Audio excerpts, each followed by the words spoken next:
You are welcome once again to Prime Testimony Channel. Last week we promised that we will continue with this. So we invited here again Auntie Mercy, and she's going to continue with what she started last week. Last week she enumerated various reasons why some marriage break up, looking at the contribution of the women, and she expatiated on certain things that when they do, they'll be able to keep their marriage together. Today too, she's going to continue with the same topic, what women should do and those things they should not do, so at the end of the day they will ensure peaceful home, peaceful marriage. You are welcome back, Auntie Mercy. Thank you very much, Uncle Ato. So last we did, what should these women do and what should the women not do, so that at the end of the day they will be happy home? Right. Thank you. Always a pleasure to come your way again, and we salute all viewers for your time with us here. Thank you very much for joining. Okay. Right. So we started some points last time as some of mistakes that women do that deprive them of very, very happy families. Okay. So we want to continue that today as well, beginning with the point on getting energy. Woman, get energy. Okay. Every day as we grow, we mature in age, and the body, as people have said, is like a machine. Even the cars we drive every day, at least by every 3rd month you should have been servicing it, so that the car will continue to serve and serve efficiently. And so, woman, as we age, every day we grow older, okay? And so as we age, the encouragement to you is to get energy. Very, very important. Did you say we should service our women? I'm interested in that point. Oh, yes. What kind of servicing are you talking about? Oh, yes. So, woman, service yourself. Very, very important point here for me. We will break it down. Make the scripture plain. We will break it down. Yeah, so by servicing yourself, what do we mean? One of the things you can do to service yourself is, woman, eat well. Mm-hmm. You deserve to eat well. Good. And I will emphasize not skipping breakfast. Breakfast is very, very important and necessary unless you are fasting. Please, if you are not fasting, ensure that you are eating very healthy breakfast. Let's minimize the sugars, let's minimize the carbohydrates, and increase the vegetables and water. Fruit juice, healthy, natural fruit juice. If you can produce some in the house, that is great. The soboros and things like that are very, very healthy.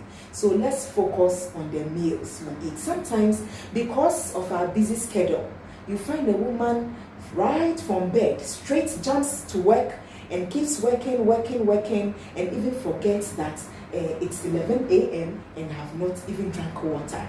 And that will not be too good enough for the body. We need to service the body. Another thing is to have moderate exercise. So let's exercise moderately as your strength is able to carry you. If it is even walk, maybe 30 to 1 hour walk around your community, maybe 3 times a week would not be a bad idea, as much as you can. So that is also very, very good. Yes, the house chores are always there. They will never get finished. And so let's make time for leisure. Leisure is good. So when you are not going to work over the weekend, if you are blessed with a work that doesn't work over the weekends, that is great. Use part of the weekends to have leisure. Have very, very good time with friends, family, and what have you. Wherever you think you can have leisure and some comfort, take advantage of that and do that. And then, most importantly, to service the body. Mm-hmm. Friends, let's have good sex. It is not flesh and blood that has revealed this unto you, but my Father who is in heaven. Mongo. So, ladies, let's have good sex. When you were not married, you were curious about sex. Always trying to find what is it, and you want to try. And sometimes some people even tried. You stole it. And then we clean our mouths as if nothing, and then we are the praise leaders at church, okay?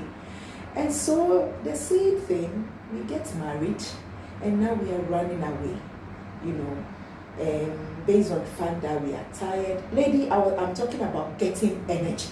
If you don't have energy, you will keep complaining about this. Your husband wants you to go out with him. You know, some men like fun that way. You know, let's go, even window shopping. Even if they are not buying anything, at least let's go to town and look at some of the fashionable things that is now in town and things like that. And you don't have energy. I'm tired today, tomorrow I'm tired, and let's have sex and I'm tired. That will not work well at all. And men cannot cope with this kind of attitude over a very long time. And that's why sometimes some of them will go out, and you know, those out there are willing, more than willing, to give it overly abundantly. And so if you don't take care, the man gets tired of the I am tired syndrome and will never request sex from you anymore because they are getting it elsewhere. And so, my dear friends, let's get energy. Supplements are also there. As we grow older, we need supplements. These days there are a lot of supplements on the market, the Well Woman, even vitamins. The various types of vitamins are there at the market that you can also buy as you work. Make time or make money, spend some money to buy some of these things to service yourself so that you will always be energetic, you know, always on the move, fresh.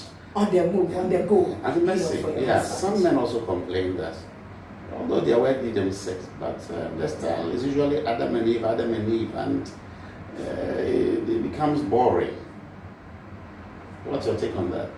Yeah. I mean, anytime you hear me talk about sex, please, it must be good. You know, sex must always be good. Otherwise, we are talking about getting energy, getting refreshment. So if it is not good, it is boring. It will rather drain you. So by the end, you are finishing, you are drained rather than getting refreshed. But we are talking about the refreshment. And so, you see, that one is between man and wife. Let's explore what are the various options available that we are comfortable with. You know, and let's talk as we have sex. You know, and when it's hurting, say so. When you want the person to touch you in a particular place, say so. You know, sex must be fun. It must really be fun, and it must be good. I mean, if it isn't good, then it's as good as not having it. So it's better not to have it at all than to have it and, you know, not be happy about it. All right.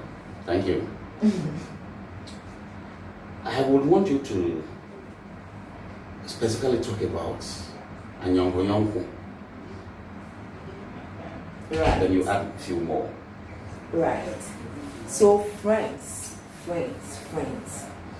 I remember one of the marriage vows we say to each other at the wedding is to forsake all others except the one we are married. Okay, and this is very critical. Sometimes, and that is not to say friends are bad. Sometimes you get a lot of inspiration and wise counsel from some friends, not all friends. So friends, ladies, look for those people that will give you wise counsel. So personally, for those who know me very well, I usually have very older people as my friends and then younger people. Usually I don't have a lot of those within my age bracket as friends. I don't have them. And this is the reason.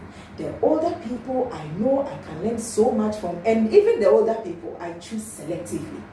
Right. So I select those that I know that I can always connect with and get wise counsel. And the younger people, children and youth, I also know that whatever is within me, I will be able, once I have relationship with them, you can't antagonize people and influence them. everything thrives around relationships. So once we have that relationship, I'm also able to pour out whatever is inside of me onto them. But peers, I usually don't do peers, okay? That may not be your style, so you have to choose your style. But then we must be careful with friends. I sometimes wonder how married women have unmarried young ladies as close friends, and I wonder what kind of maybe they want discussions. Maybe they want to share some experiences with them. Discussions. I'm talking about close friends. Okay. And if I say close friend, you know what it All means. right. It means we are always Very in discussion. Yes, very close, always in discussion, one thing or the other. And then issues about my marriage will come in, and then we discuss to this person who is not married. And sometimes, even if we are not physically in touch, because of remote connections today, you see people, ladies, instead of paying attention, we have talked about so many things that the home needs that you need to pay attention to. So you see either phone calls for very long hours with friends, both male friends and female friends, and sometimes chats, the WhatsApp, today's WhatsApp.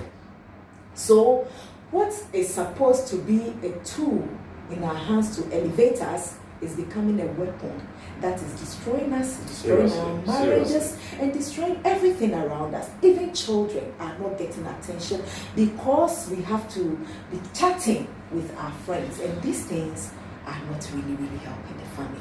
Yes, definitely you need connections. Yes, we talked about leisure a while ago, but it doesn't mean you should give your full attention to leisure. It should be sparingly. There should be time that we have intentional time for leisure. That's where we can connect with friends and extended family and things like that. So add some. Yes. And it's a big thing on my heart I want to talk about.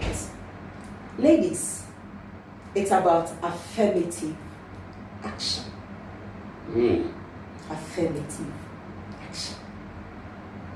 Affirmative action is very good.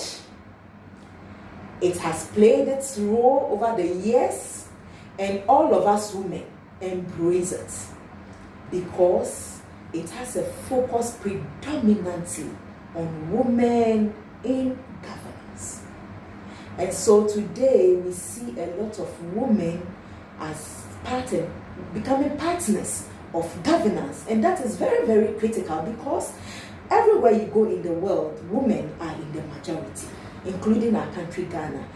Census is ongoing now, and I believe that the results will be out, and you will notice that women are in the majority. Right. And countries have used this affirmative concept so beautifully. You go to Rwanda, and more parliamentarians are women. Great idea. Oh, is that so? Oh, yes. Great idea. We have women presidents. Angela Merkel has done amazingly well. Very well. The entire world is applauding Merkel because of her role. Well. And women, maybe because of our passion and empathetic nature, when we come into governance, we carry the same enthusiasm. And so it augurs well for nation building. And we have, even in our country, if we should talk about our country, let me talk about Tanzania. And now John Magufuli died, and the vice, who happened to be a lady, took over the presidency. And I hear she's doing amazingly well. But I believe whatever she's doing, she's not neglecting the family, she's not neglecting the husband, because I believe they must work very hard in governance, but at the same time too, they should be able to balance with their family life. That is important. Right. Absolutely important. Yes. So let's come to Ghana. And Ghana, here we have some of the political parties having their flag bearers as women, and their running mates. Others have running mates being women. You go to the district assemblies, and apart from those that are intentionally brought on board, the nominees, we have women who vied for position. They won. And when you hear those women introducing themselves, they want you to know that they were not nominated into the role. They were elected And they are so proud talking about that. Elected member. So that's how they put it. I am an elected member of this committee or that one. Right. So that is the role of affirmative action, the impact it's having in our world today. Ladies and gentlemen, affirmative action is not talking about governance in our homes. The men continue to be in roles of authority. Before you continue, are you saying that if a woman has a big position at the office or in the government, he's still supposed to subject to the husband in the home when he come home? Per God's standards. I see. This is not human orchestration. Per the standards set by God Himself. So when you are a boss in your organization, please, anytime you close, remove your bossy gowns and then get into your home with the submissive gown. That is what God has mandated men to do, to be in roles of authority. In fact, deputizing God Himself in the home, according to the Bible. Okay, so we can never be submissive and show reverence to God if we are not submissive and giving that reverence to our husbands. Very, very, profound. We may accept it or not, but that is the truth. And the truth must be told. So no matter the position you hold, when we come to the house, the man is in the place of authority and the woman is supposed to submit to the men. Men, that is also not saying that, well, we'll come one day to talk about the men. But you see, your role of authority is also to guide and coach, and it's not to domineer necessarily over the woman. And so the two work hand in hand. So, ladies and gentlemen, affirmative action is not for the family. It is for advocating for more women to come to the place of governance. So, friends, let's tap it cool, okay? And no matter what we do, since God created the woman has never transformed to become the husband. The woman is still the wife, and the man is still in the role of authority. And we must learn to be submissive to our husbands, who are the men in our lives. We must learn to be submissive to our husbands. Thank you very much, Auntie Mercy Kukoi. We will definitely come back again to digest this topic, because I can see there's a lot of information that you have and you want to share with us. This Prime Testimony channel, thank you for giving us audience. We will definitely come back with more. I'm your host, Ato Bread Station. God bless you.